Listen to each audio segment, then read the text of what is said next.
안녕하십니까. 무식하면 용감하다고 추미애가 근데 트럼프 대통령 미국이 이란의 핵시설 3곳을 폭격한 것에 대해서 제일 먼저 강력 비판하고 나섰습니다. 본인이 외교안보 전문가도 아니잖아요, 추미애가. 그런데 제일 먼저 미국을 비난하고 나섰는데 이건 나중에 큰 부담이 될 수가 있어요. 왜냐하면 추미애가 그러던 국회의장으로 유력됐었고 거론됐었죠. 의원시간도 밀렸지만. 그리고 집권당의 대표도 지냈고요. 그 다음에 법무부 장관까지 했잖아요. 그러니까 한마디 한마디가 무게감이 다르다 이거죠. 근데 이런 외교 안보에 있어서는 진짜 국익을 위해서 신중하게 목소리를 자제해서 가능하면 조율해서 하나의 목소리를 내야 되는데 딱 폭격이 있자마자 페이스북에 추미애가 글을 올려서 트럼프 대통령을 맹비난했습니다. 이거는 엄청난 부담을 주는 우리나라에 이런 행위입니다. 지금 이런 외교 안보 문제 정말 심각한 중대한 문제에 자기 생각을 함부로 올리는 게 아니에요. 명색이 또 국회의원도 좀 5선인가 6선인지 모르겠는데 이런 중진의원이 가벼운 행동을 하고 있습니다. 먼저 글 소개해 보면요. 추미애가 뭘 했냐 이렇게 했어요. 조금 전에 미국이 루비콘강을 건넜다. 트럼프는 이란의 핵시설 3곳을 폭격했다고 SNS에 올렸다. B2 폭격기로 벙커버스터 6발이라고 합니다. 미국만이 보유한 거죠. 엄청난 게 파괴력입니다. 벙커버스터 폭탄을 투하하면서 그리고 트럼프가 엄지척 메시지를 전 세계에 했다. 이렇게 글을 쓰고 있습니다. 근데요, 추미애가 뭘 했냐? 이거는 이란이 미국을 공개한 적이 없잖아. 그러니까 미국을 공개하지 않은 이란을 직접 미국이 공개한 것은 정당성이 없는 국제법상 용납되지 않은 예방 공격이다. 실제 국제법의 예방적 자위권, 다른 말로 선제적 자위권, 이거는 명백하고 현존하는 위험이 있을 때 선제적으로 자위권 행사하는데 그것도 없지 않냐. 이렇게 비난을 하고 있습니다. 왜냐하면 이란이 핵을 만들려면 최소 3년은 걸린다. 이게 바로 털시 게버더 DNI 미국의 정보국 DNI 국장, 그러니까 미국의 DNI 국장이 털시 게버더 여성입니다. 이분이 이란이 핵 개발하려면 3년 이상 걸리는데 그러면 이게 명백하고 현존하는 위협이 없지 않냐. 그리고 IAEA 사무총장 라파엘 그로시 이분도 아직 이란이 우라늄 농축 무기 증거가 없지 않냐 이랬는데 왜 폭격하느냐 이런 식으로 추미애가 계속 미국을 공개하고 있습니다. 그러면서 털시 게버더 DNI 국장은 옛날에 이스라엘이 공격할 때도 이스라엘을 비난했고 이번에 미국 폭격도 비난했는데 그녀에게 용기 있는 발언을 하고 있다. 이렇게 글을 썼습니다. 참 이게 추미애가요. 국제법 전문가는 아니잖아요. 정치인이지. 솔직히.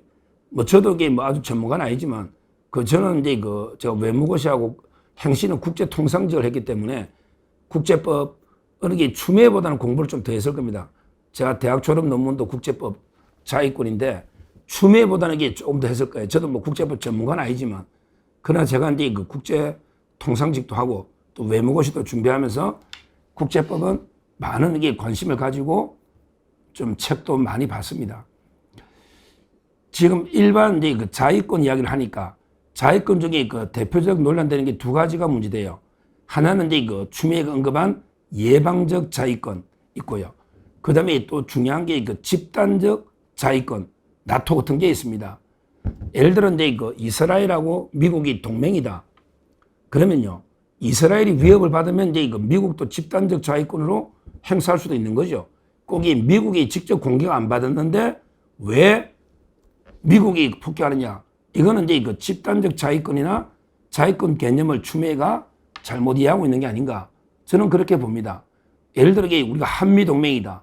그럼 이게 우리나라 대한민국이 위협할 때는 미국이 그들에게 북한을 폭격할 수도 있다. 저는 그렇게 보는 거예요. 그게 뭐 잘못된 겁니까? 예를 들어 대만하고 미국이 그 동맹이다. 그런데 중국이 대만을 힘으로게 현상 변경, 무력 침략하려 한다. 이런 경우에 선제적으로 중국을 타격해서 대만 침략을 막아버리는 이것도 저는 가능하다. 이렇게 저는 첫째 봅니다. 그 다음에 그 선제적, 예방적 자위권 이것도요 명백하고 현존하는 위험이란 게 그 해석하기 나름이에요. 뭐 3년이 걸릴지 뭐 5년이 걸릴지 뭐 정확하게 세 달이 될지 모르지만 이것도 그 핵 개발이 예정돼 있고요. 그 길로 간다면 오히려 그 3년 뒤엔 늦죠. 이미 핵이 완성돼 버리면 더 부담이 됩니다. 예를 들어 이제 그 북한이 보세요. 지금 이제 뭐 많게는 뭐 300기 오늘 제가 자유일보나 신문을 보니까 북한 핵이 뭐 300기다 이런 이야기도 있고 뭐 이렇게 계속 핵무력이 완성돼 가니까 오히려 그 타격하기가 더 부담되잖아요. 지금 이게 북한을 선제적으로 그 핵시설 무력과 타격 이게 더 이란보다 부담되잖아. 왜냐하면 이게 이미 핵이 고도로 많이 개발되면 더 어렵습니다. 그러다가 이게 그냥 핵 보유국 사실상 인정받아 버리는 이런 게 그 악순환이 되는 거예요.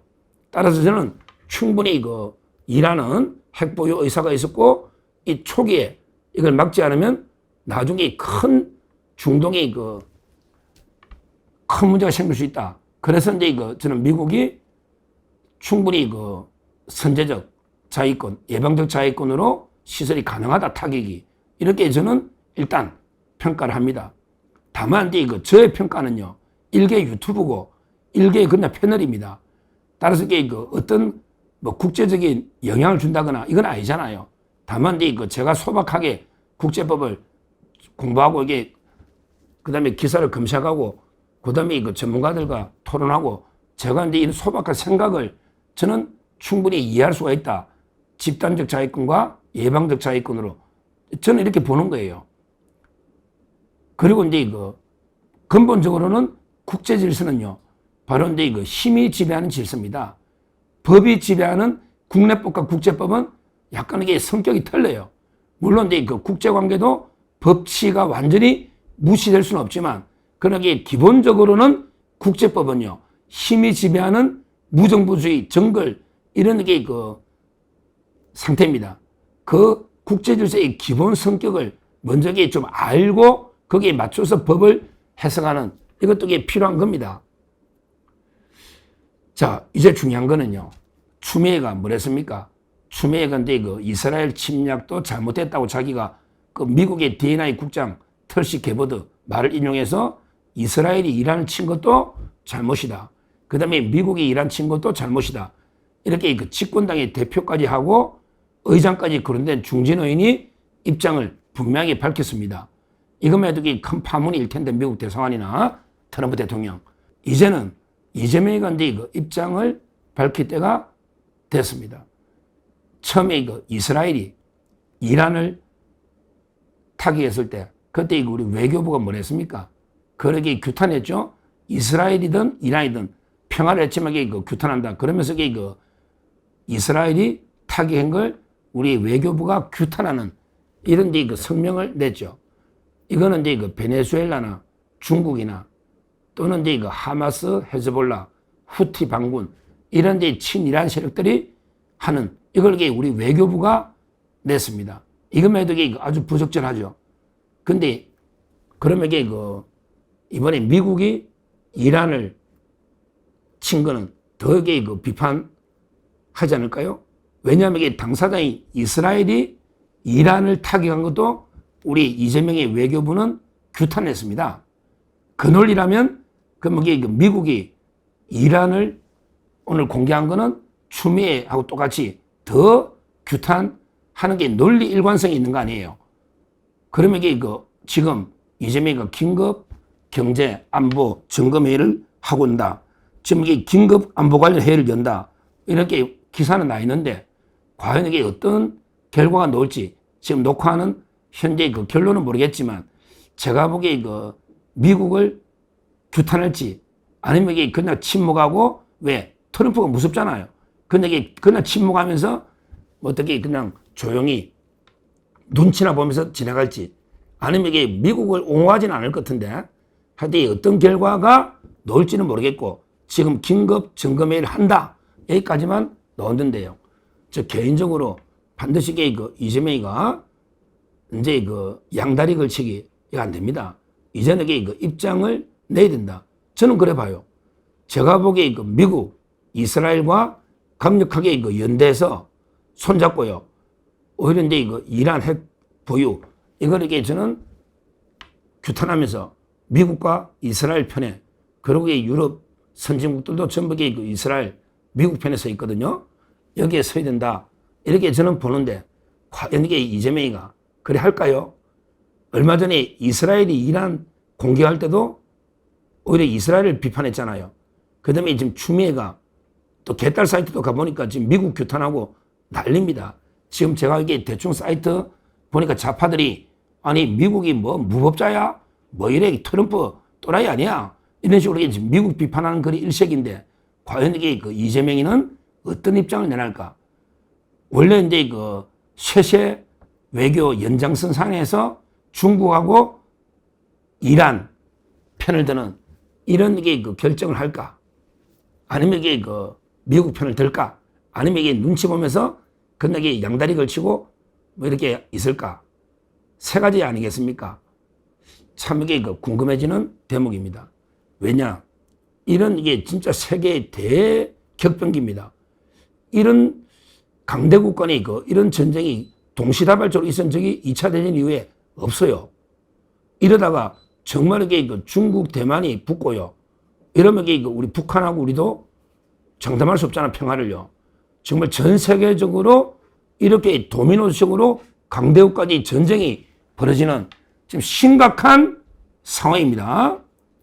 이런 상황에 어설픈 중립은요, 오히려 그 죽음을 자초하는 겁니다.